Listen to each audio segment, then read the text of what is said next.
Olá, queridos alunos, tudo bem? Sejam bem-vindos a mais uma aula de literatura. Eu sou o professor Lucas Limberti e esse é o ESAG Vestibulares. E hoje nós vamos tratar de uma escola literária muito importante, o parnasianismo.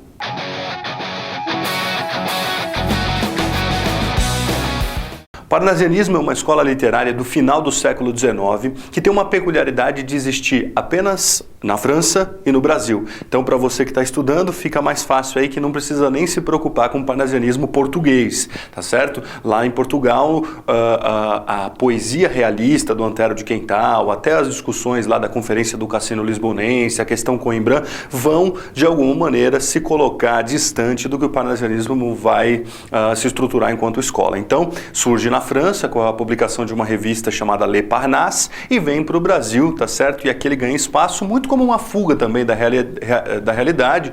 Vale dizer que o final do século XIX traz uma série de angústias, várias escolas literárias e autores que vão estar conjuminadas nesse período vão ter como pano de fundo a ideia de fugir da realidade, tá certo? Bom, a começar pelo título, acho que é importante sempre pensar nos títulos das escolas literárias, né? O ismo, que é esse sufixo, sempre significa crença. Então a crença no Parnase. Parnase vem de Parnaso. Parnaso é um nome de uma montanha na Grécia que a mitologia dizia que era a morada de Apolo. Só aí nós já temos alguns direcionamentos técnicos para a escola literária. Em que sentido? As escolas literárias elas vão se invertendo com valores proporcionalmente inversos que no fim das contas são chamados de razão e emoção.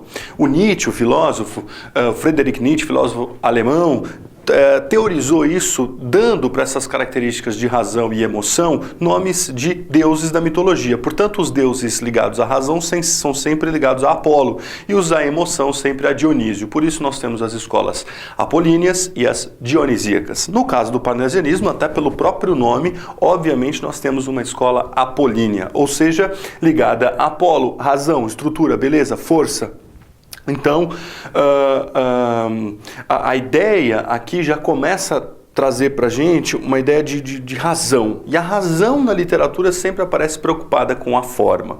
E no caso do parnasianismo vai ser o exagero da preocupação com a forma, por isso que a gente vai chamar de formalismo e, claro, a forma poética que expressa melhor uma técnica é o soneto, tá certo? Por detrás disso surge o que a gente chama do ideal da arte pela arte. Essa arte pela arte é uma arte despreocupada com os problemas sociais, né? Despreocupada com o que estava acontecendo no mundo e muito voltada para si mesmo, tá certo? Lembrar que o soneto ele tem a forma tradicional da poesia, né? Lembrar que ele tem são os 14 versos divididos do ponto de vista da estrofação em 4, 4, 3, 3, 2 quartetos e 2 tercetos, a metrificação ligada ao verso decassílabo e um esquema rímico muito específico nos 2 quartetos, que é o ABBA, ABBA, e nos tercetos com variações CDC, CDC, CD, CD, CD e CDE, CDEs, aí do ponto de vista formal, e essa é a grande preocupação dos parnasianos, tá? Malabarismos rímicos, né? Escolhas de palavras perfeitas, relação com a mitologia, uma vez que nós estamos falando aí de Apolo, dessa volta, né? O ideal da Torre de Marfim, né? O ideal da Torre de Marfim é um poeta que se coloca no claustro, né? Fechado no seu mundo e vai produzir coisas despreocupadas com os problemas sociais. Já vista um verso do Olavo Bilac que diz: longe do estéril turbilhão da rua, tá certo? Então esse poeta que se coloca longe, julga o turbilhão da rua, que seriam as manifestações sociais típicas aí do final do século XIX, muito em função da industrialização, enfim, surgimento do operariado, essas coisas todas, e o parnasianismo se desloca dessa preocupação e vai então aí chamar de estéril, né? O estéril turbilhão da rua, tá certo?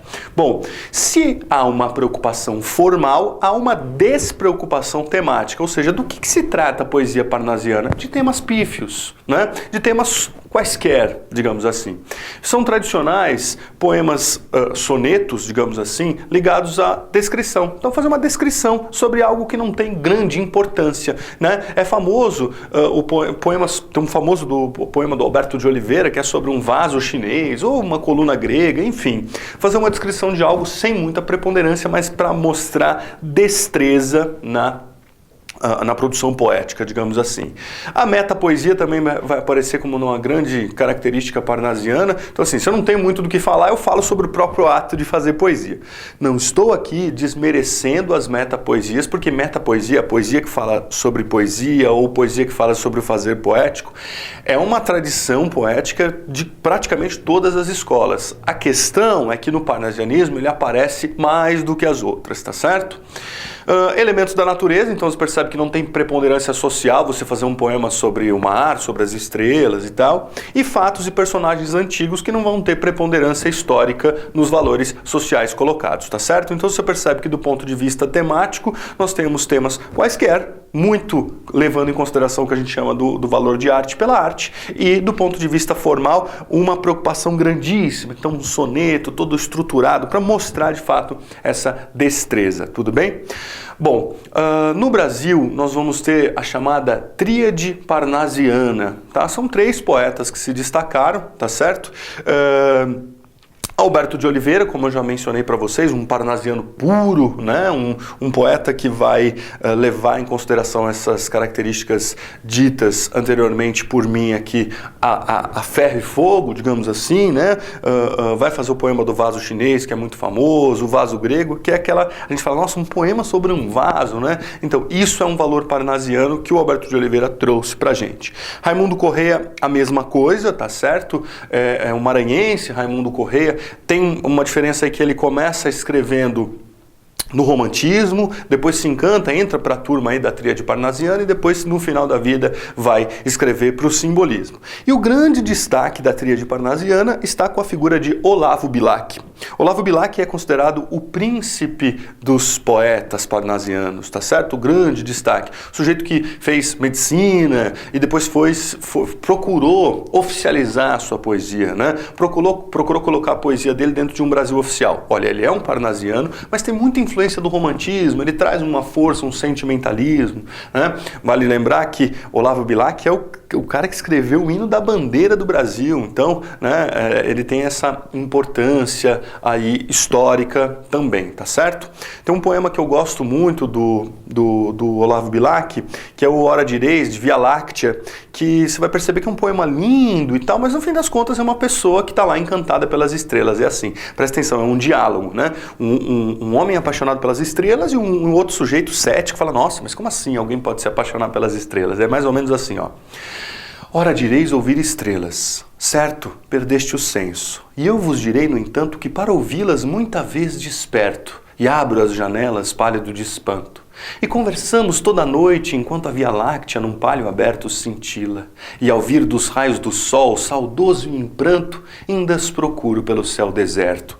Direis agora, ô treslocado amigo, que conversas com elas, que sentido tem o que dizem quando estão contigo? Eu vos direi, amai para entendê-las, pois só quem ama pode ter ouvido capaz de ouvir e entender estrelas. Olavo Bilac, tá certo? Então, muito bonito a poesia, né? O encantamento com as estrelas, aquela coisa. Eu, particularmente, gosto muito desse poema, até decorei para falar para vocês, porém, olha só, do ponto de vista da preocupação social, é um cara que está apaixonado pelas estrelas. Então, lembrar que o parnasianismo tem esse balanço, né? Ele não é a arte crítica, porém, ele traz uma beleza formal, e aí eu acho que cada um tira o seu juízo de valor. Mas olha, vale lembrar que o parnasianismo ele é, digamos, um fiel da balança. Ele é não é uma das escolas mais importantes, se você comparar com o modernismo, por exemplo, mas é o que salva você no vestibular. Às vezes é uma questãozinha do parnasianismo, que as pessoas não se preocupam tanto, que cai no vestibular, que você manda bem, que você passa aí, tá certo? Então acho que é isso e até a próxima!